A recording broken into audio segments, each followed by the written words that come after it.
বাংলাদেশে ভারতীয় রাষ্ট্রদূত হলেন দীনেশ ত্রিবেদী। সিদ্ধান্ত হয়েছিল আগেই, আনুষ্ঠানিক ঘোষণা নয়াদিল্লি। শীঘ্রই দীনেশ ত্রিবেদী দায়িত্ব গ্রহণ করবেন, এমনটাই বিদেশ মন্ত্রক সূত্রে খবর।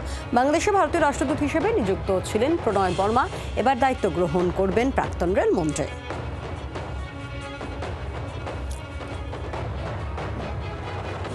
বাংলাদেশে ভারতীয় রাষ্ট্রদূত হলেন দীনেশ ত্রিবেদী। সিদ্ধান্ত হয়েছিল আগেই, আনুষ্ঠানিক ঘোষণা নয়াদিল্লি। শীঘ্রই দীনেশ ত্রিবেদী তিনি দায়িত্ব গ্রহণ করবেন, এমনটাই বিদেশ মন্ত্রক সূত্রে খবর। রাজীব আমাদের সঙ্গে রয়েছেন, টেলিফোনের প্রতিনিধি। রাজীব, এরকমটা আগেই জানা গিয়েছিল, আনুষ্ঠানিক ঘোষণা হলো।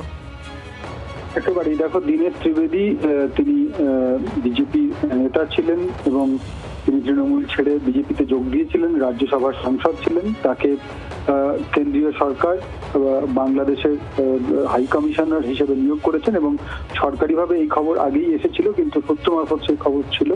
এখন সরকারের তরফ থেকে তা জানিয়ে দেওয়া হলো এবং বাংলাদেশের নতুন হাই কমিশনার হলেন তিনি।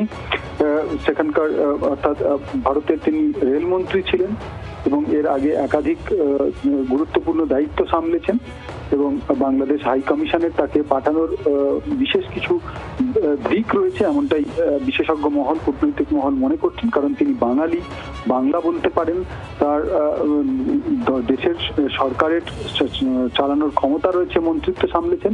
নানা কারণে পশ্চিমবঙ্গের পার্শ্ববর্তী দেশ, সেই জায়গায় একজন বাঙালিকে হাই কমিশনার হিসেবে নিয়োগ করেছে কেন্দ্রীয় সরকার, এমনটাই মনে করছেন কূটনৈতিক মহলের একাংশ।